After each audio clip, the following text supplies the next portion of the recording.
au Canada, le podcast qui vous accompagne dans votre immigration et votre nouvelle vie au Canada. Salut à vous, aventuriers du Nouveau Monde! Emma Charlin au micro, auteure, coach en mobilité internationale et podcasteuse. C'est l'épisode 110 du podcast et je l'enregistre en avril 2026. Je parlerai aujourd'hui d'Eric et du piège des métiers réglementés. Je suis sûre que vous connaissez ce moment où vous êtes tellement excité par un projet que vous avez l'impression que rien ne peut vous arrêter. Ce sentiment de toute puissance où vous êtes convaincu d'avoir pensé à tout. C'est exactement ce que ressentait Eric quand je l'ai rencontré sur Instagram.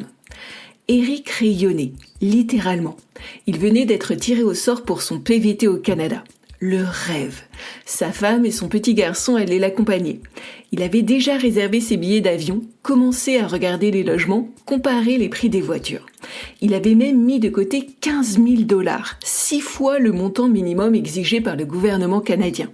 Quand je lui ai proposé mes services de coaching, sa réponse a été polie, mais ferme. « Merci Emma, mais je gère, j'ai tout prévu, je t'assure. » Pour moi, Eric n'a pas tout prévu. Il se dirige plutôt vers une catastrophe annoncée.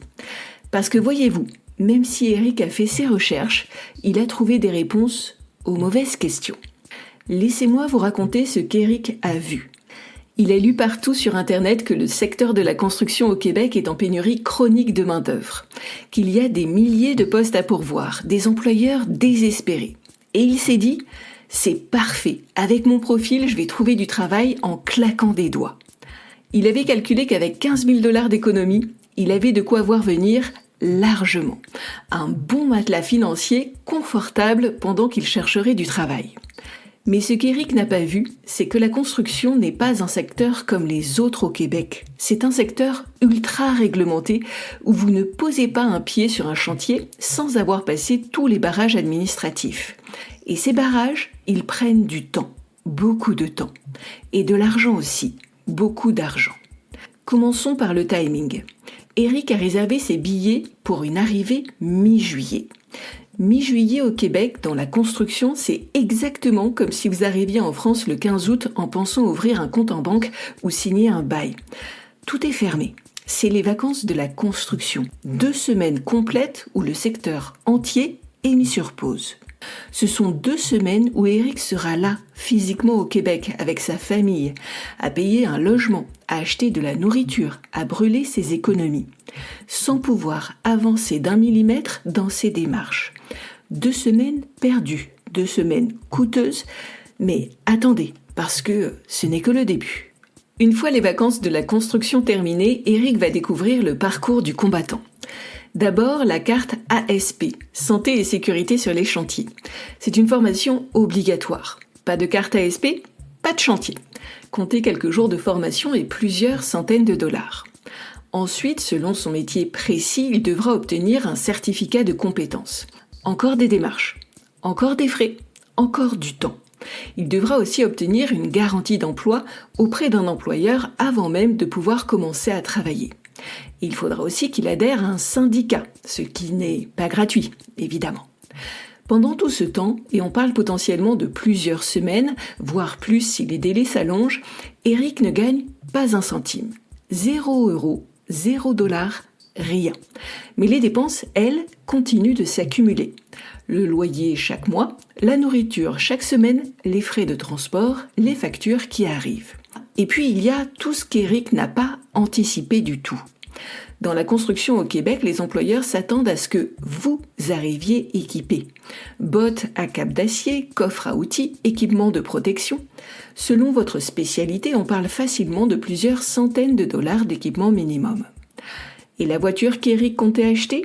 Dans la construction, ce n'est pas une voiture qu'il faut, c'est une camionnette pour transporter votre matériel, accéder au chantier en périphérie, etc. Une camionnette d'occasion au Québec, c'est minimum 10 000 à 15 000 $ pour avoir quelque chose de fiable. Alors oui, Eric pourra peut-être emprunter, mais pour un faible montant seulement. Car ne l'oublions pas, il est un nouvel arrivant, avec un statut temporaire qui plus est, sans salaire qui tombe et sans véritable code de crédit. Vous voyez où je veux en venir ? Les 15 000 $ d'économie d'Eric commencent déjà à paraître beaucoup moins confortables d'un coup. Mais imaginons qu'Eric fasse tout bien, qu'il obtienne toutes ses autorisations, qu'il trouve un employeur et qu'il commence enfin à travailler. Victoire ? Pas tout à fait. Parce qu'Eric devra travailler 2 semaines avant de recevoir son premier salaire. Encore un temps où les dépenses s'accumulent. Et quand ce salaire arrivera enfin, il découvrira son salaire net. Pas son salaire brut, le net. Et ça fait une grosse différence par rapport à ce qu'il avait imaginé. Parce qu'il y a les impôts, et ils sont conséquents au Québec. Les cotisations sociales aussi, et les cotisations syndicales. Tout cela part directement de sa paye. Maintenant, faisons une pause et imaginons Eric et sa famille à ce moment-là. Ils sont au Québec depuis 2, peut-être 3 mois. Leurs 15 000 $ de départ ont fondu comme neige au soleil. Ils ont payé leur loyer, les meubles, la camionnette, l'équipement professionnel, les formations obligatoires, la nourriture, l'essence, les factures qui n'arrêtent pas de tomber, etc. D'après vous, leur compte en banque est-il toujours dans le vert ou est-il sévèrement dans le rouge ?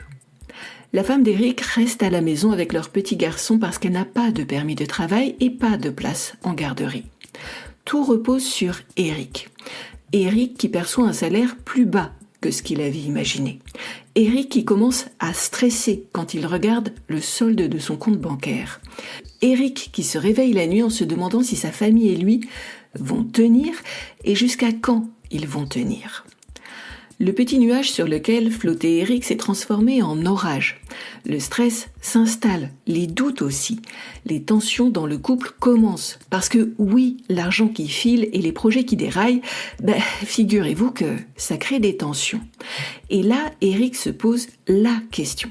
Mais qu'est-ce que j'ai raté ? Ce qu'Eric a raté, c'est tout simple. Il ne savait pas ce qu'il ne savait pas. Il a cherché des informations, oui, mais il a cherché à confirmer ses croyances plutôt qu'à découvrir la réalité. Et il a vu ce qu'il voulait voir, un secteur en pénurie, des emplois disponibles, un rêve à portée de main. Mais il n'a pas vu les zones d'ombre, les pièges, les délais, les coûts cachés, le décalage entre avoir les compétences et pouvoir exercer, la différence entre un salaire brut et un salaire net. Et maintenant, il paye le prix de cette ignorance. Vous savez ce qui me brise le cœur dans cette histoire ? Tout ça aurait pu être évité. Si Eric avait investi quelques centaines d'euros dans un accompagnement, son projet aurait pris une toute autre allure. Il serait parti avec un budget réaliste, pas 15 000 $, mais beaucoup plus pour être vraiment à l'aise avec sa famille. Il serait arrivé au bon moment. Pas pendant les vacances de la construction, mais une période stratégique où il aurait pu enchaîner rapidement ses démarches. Il aurait anticipé toutes les formations nécessaires. Peut-être même aurait-il pu commencer certaines démarches à distance avant son départ. Il aurait su exactement quel équipement acheter, où le trouver au meilleur prix et comment optimiser ses dépenses. Il aurait mieux estimé son budget récurrent et choisi un logement adapté. Pas un appartement qui grignote 40% de son salaire, mais quelque chose de raisonnable et qui le laisse respirer financièrement.